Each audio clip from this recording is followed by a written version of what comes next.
Good morning વિદ્યાર્થી મિત્રો. અત્યાર સુધી આપણે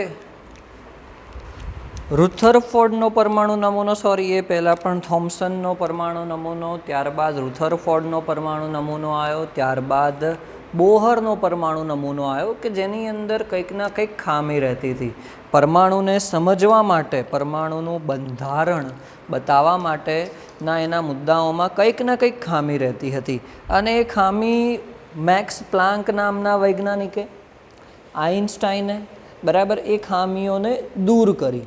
ઓકે, તો એકચ્યુઅલી તમને વાત કરી હતી કે આ જે પરમાણુ નમૂનો છે કોઈ પણ, એ ચિરસંમત શાસ્ત્ર એટલે કે ક્લાસિકલ મિકેનિક્સ ઇંગ્લિશમાં એને એવું કહેવાય કે જે મોટા કદના કણુઓ, મોટા કદના અણુઓ પર લાગુ પાડી શકાય એ રીતના હતા.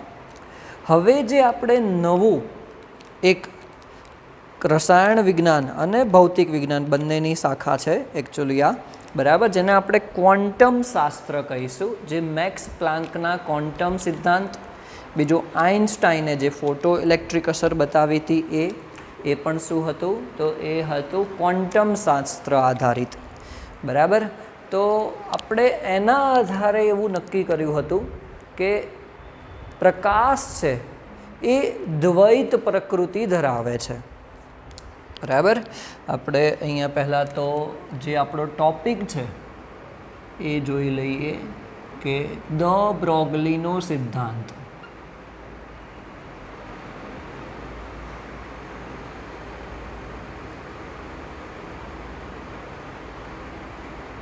દ બ્રોગલીનો સિદ્ધાંત.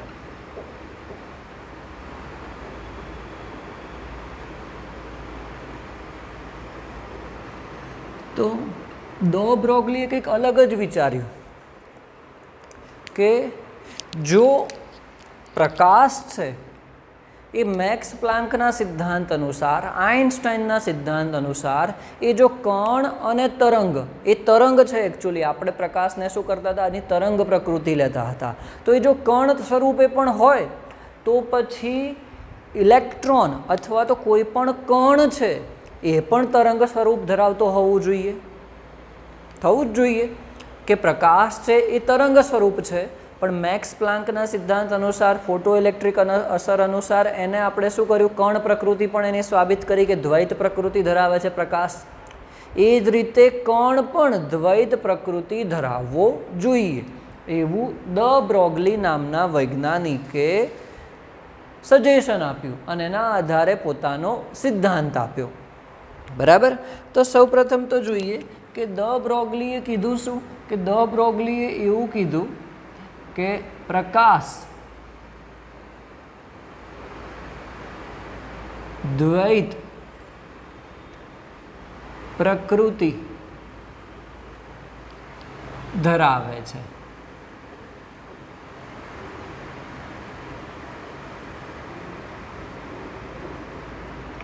બરાબર, તે જ રીતે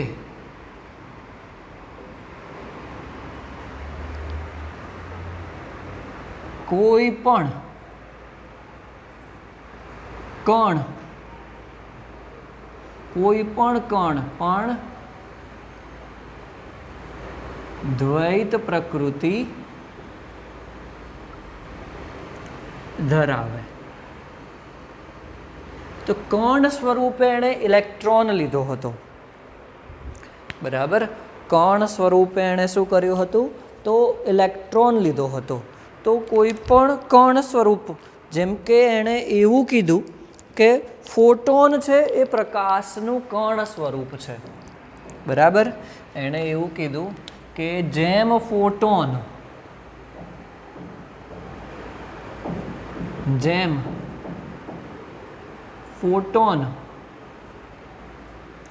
ને તરંગ લંબાઈ છે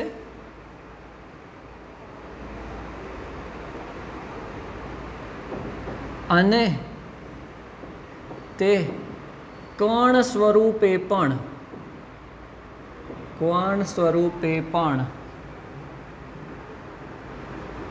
વર્તે છે.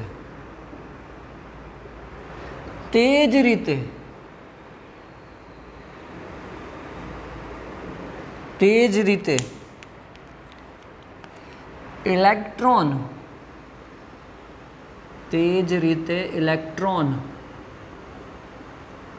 કણ છે અને તેને પણ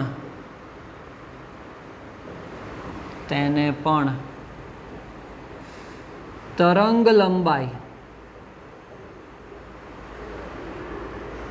હોવી જોઈએ. એ જ રીતે તેને પણ તરંગ લંબાઈ હોવી જોઈએ. બરાબર.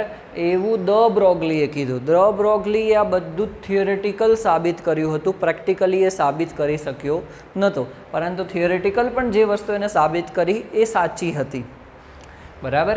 કે ઇલેક્ટ્રોન કણ સ્વરૂપે છે તો એની પણ તરંગ લંબાઈ હોવી જોઈએ. જેમ ફોટોન એ પ્રકાશનું વિદ્યુતચુંબકીય વિકિરણનું કણ સ્વરૂપ છે કે જેને તરંગ લંબાઈ છે, તો તે જ રીતે ઇલેક્ટ્રોન પણ કણ છે તો તેનું પણ શું હોવું જોઈએ? તેની પણ તરંગ લંબાઈ હોવી જોઈએ. બરાબર. તો દ બ્રોગલીએ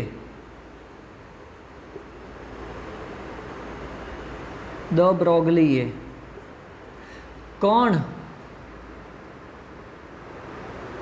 નું વેગમાન અને તેના તરંગ લંબાઈ વચ્ચેનો સંબંધ આપ્યો.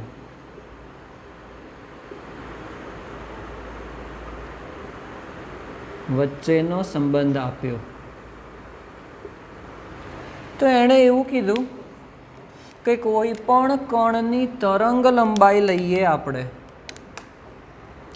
કે કણની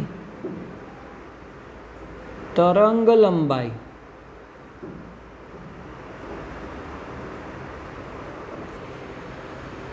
અને તેનું વેગમાન એકબીજાના વ્યસ્ત પ્રમાણમાં હોય છે.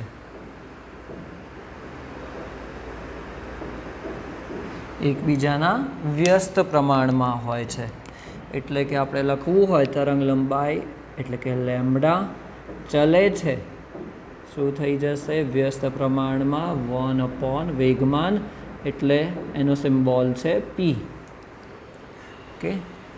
જો આપણે ચલે છે નો સિમ્બોલ કાઢીએ છીએ, બરાબર, તો અચળાંક મૂકવામાં આવ્યો છે H. મેક્સ પ્લાન્કનો જે અચળાંક હતો H અચળાંક આવ્યો, જે આપણે જાણીએ છીએ H શું છે? પ્લાન્કનો અચળાંક.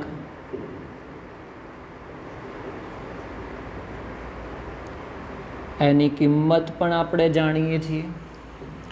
યાદ રાખજો કેટલી છે?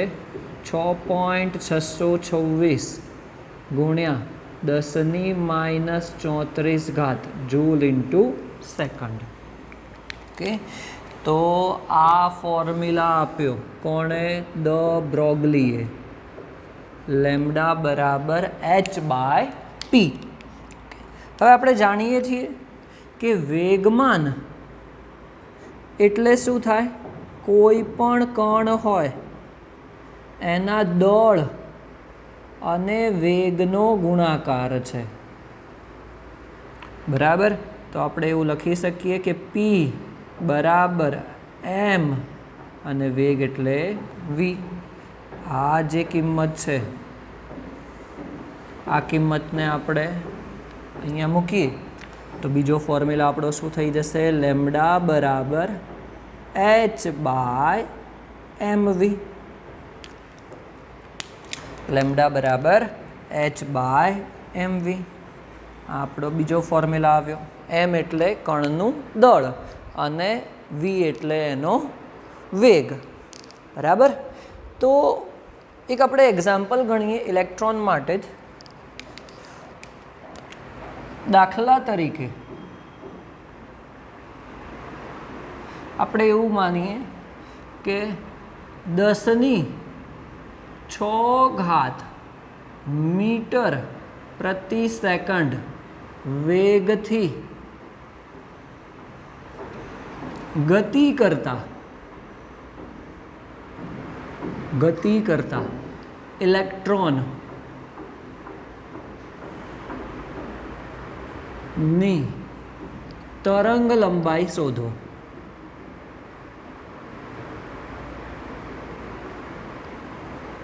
ઇલેક્ટ્રોનની તરંગ લંબાઈ શોધો. બરાબર. તો આપણી પાસે ફોર્મ્યુલા છે તરંગ લંબાઈ શોધવાનો. કોની સાથે? દળ અને વેગ સાથેના સંબંધનો. બરાબર.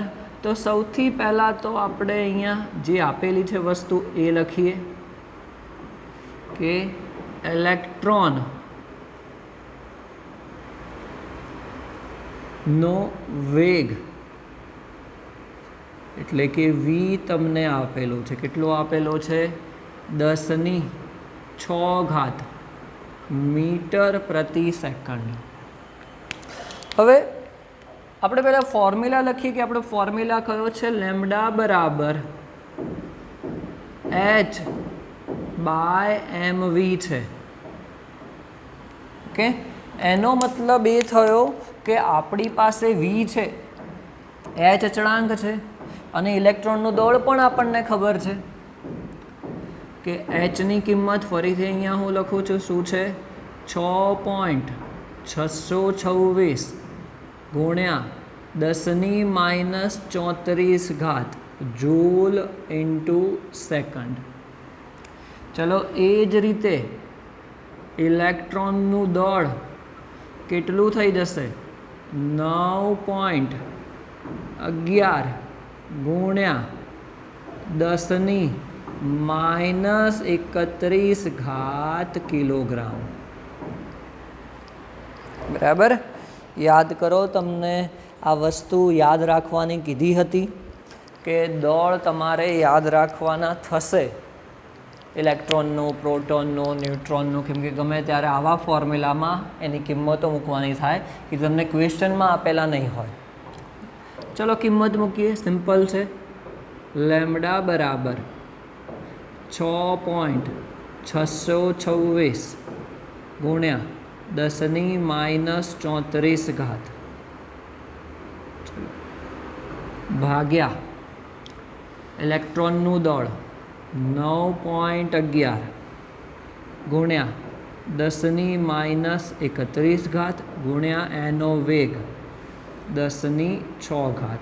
હવે કેલ્ક્યુલેશન તો તમને આવડતી હોવી જોઈએ કે માઇનસ ઘાત છે ઉપર જશે તો પ્લસ થશે, આ 10⁻6 છે ઉપર જશે તો માઇનસ થશે. બરાબર. આનો જે પણ જવાબ આવે એ શેમાં આવશે? મીટરમાં આવશે.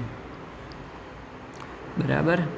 જે પણ જવાબ આવે, ચલો આપણે જવાબ પણ કેલ્ક્યુલેટ કરી લઈએ કેલ્ક્યુલેટરમાં કે 6.26 ભાગ્યા 9.11. ઓકે. તો એનો જવાબ આવે છે 0.729. 0.729. ચલો ગુણ્યા 10⁻34 તો હતું જ. આ જ્યારે ઘાત છેદમાં છે એ ઉપર જાય તો પ્લસ થઈ જાય તો 10⁻31 થશે, અને જો પ્લસ હોય તો તે માઇનસ થાય, 10⁻6 થશે. તો -34 -6 -40 +31 તો કેટલી રહેશે? 0.729 ગુણ્યા 10⁻9 મીટર. ઓકે. તો આપણે લેમ્ડા તરંગ લંબાઈની લખી શકીએ 0.729 નેનોમીટર, કેમ કે 1 મીટર 1 નેનોમીટર બરાબર 10⁻9 મીટર થાય. તો આ તમારો જવાબ આવી ગયો. બરાબર. MCQમાં પૂછી શકાય, કોઈ પણ જગ્યાએ સિમ્પલ 2 માર્ક્સનો દાખલો પણ પૂછી શકાય. સિમ્પલ છે. તો આ ફોર્મ્યુલા યાદ રાખજો જે દ બ્રોગલીએ સ્વીકાર્યો. એને પોતાની અભિધારણા આપી, એણે થિયરિટિકલ સાબિત કર્યું હતું. એ જ વસ્તુ આઇન્સ્ટાઈને પ્રેક્ટિકલી બતાવ્યું. બરાબર. તો આ છે દ બ્રોગલીનો સિદ્ધાંત. બરાબર. નેક્સ્ટ લેક્ચરની અંદર આપણે ખૂબ જ ઇમ્પોર્ટન્ટ હાઇઝનબર્ગનો અનિશ્ચિતતાનો સિદ્ધાંત જોવાના છીએ. Thank you.